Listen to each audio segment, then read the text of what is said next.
Mercedes were pre-season favourites for 2026 long before any of the new cars ran on track, and nothing happened in the Formula 1 Shakedown in Spain this week has really changed that opinion. The new Mercedes made a strong impression on rivals. The team did the most miles and set the fastest times while the car was on track, albeit Lewis Hamilton posted the quickest time of the week late on the final day for Ferrari. The 7-time champions lap of 1 minute 16.348 pipped George Russell by just under a tenth. World champion Lando Norris was second fastest overall and third overall in the final day, a quarter of a second off Hamilton. Judging performance from pre-season testing is always very difficult because of the number of variables involved, all the more so after a week such as this. It was held behind closed doors, no independent media allowed, no official time release, very few photographers were taken, and most of those were vetted by the teams who released them. This test is exactly how it's built. A shakedown is most sought terminology for giving a car a first run out to make sure everything works. On top of that, everything the teams were using was new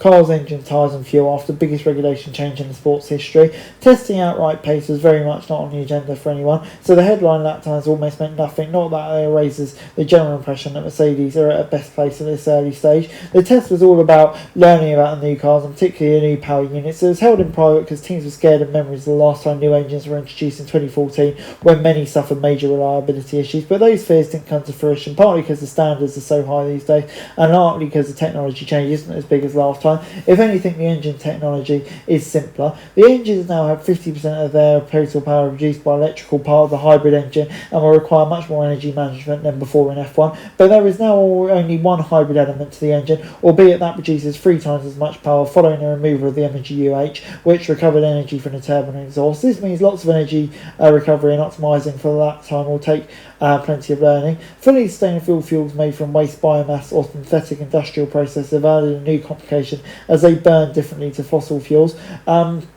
As for the chassis, the cars have less downforce this year, a smaller, narrower but faster in a straight line. That's been boosted by movable front and rear wings. There's a lot of excitement not only in Ferrari but around the whole paddock, said Charles Leclerc when asked about the new regulations. We have to adapt as drivers and teams to try and find ways to maximise the new package, especially now with this energy management. It's so much more than in the past. Teams are allowed to run a maximum of 3 days and not allowed to run on all 5. Mercedes not only completed all their running by Thursday, but finished before the end of the day. Russell was generally positive about the new cell cars. It's very different, but when you wrap your head around it, it feels quite intuitive. From a fan perspective, there's an opportunity to see more exciting races, and I think you will potentially say some of the negatives we feel from the car in terms of the recharge, but that will evolve over time.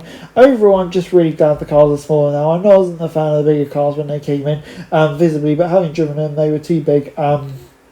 And now they just look cool. Ferrari also won reliability, most impressively so did the Red Bulls, coming into this with the new in-house engine developed in conjunction with Honda. Russell went on to say how impressed he was by their trouble-free times. The biggest problem Red Bull seemed to inflict was driver-inflicted. The team made a somewhat odd decision to run in the rain on Tuesday, something only Ferrari did as well. New driver Isaac Hadjar crashed in the afternoon in a quick final corner, having just switched from full wet to intermediates. He did enough damage and the team needed to ship new parts. Red Bull couldn't run again until Friday, even if they wanted to. Most teams had problem of some kind of another though. World champions McLaren started the test late because their car was not ready until Wednesday.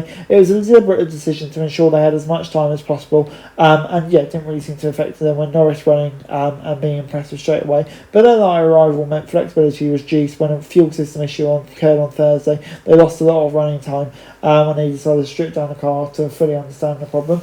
For all the concentration on reliability, there were all, of course, teams trying to glean snippets of how quick they were. Steve Nielsen from Alpine said, "We're looking at lap times, of course. You try and guess the fuel loads everyone's got. You speculate about other people and you try to persuade yourself you're competitive. But by the end of Bahrain tests in February, we'll see the long runs and do the calculations." As ever, at this time of year, the teams are giving nothing away, emphasising they couldn't know where they stood. But one word uttered positive about how the test had gone for them. Team insiders, though, paint a picture. Unsurprisingly at the top, all teams look in good shape. Mercedes, Ferrari, McLaren and Red Bull seem to be pretty competitive. Alpine, who finished last in 2025, seem to have made a significant step forward, having switched to Mercedes. They Racing Bulls and Haas are in the midfield, it seems.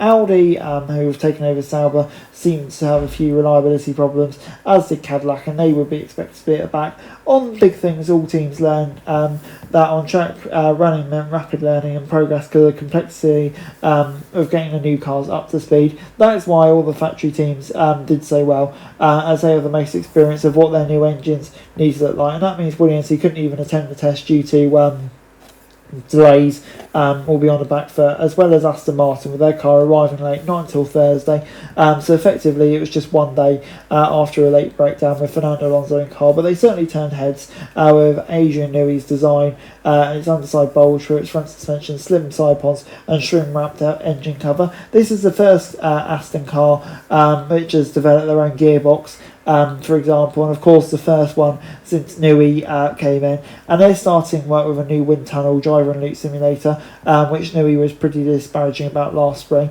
Alonso was second last on the timesheets, only ahead of Cadillac, and with Hamilton 4 seconds quicker, but the veteran two-time champ said it was more about data gathering and how special it was working with Adrian Newey. So yeah, potentially we'll see their full pace later on. Guys, that's it for this video. Thanks very much for watching. Remember to like, share and subscribe. Follow us on our socials, link in the description below for daily F1 news, meme and content. Subscribe to our other channels on screen right now, that'd be greatly appreciated. Thanks very much for watching. Peace out.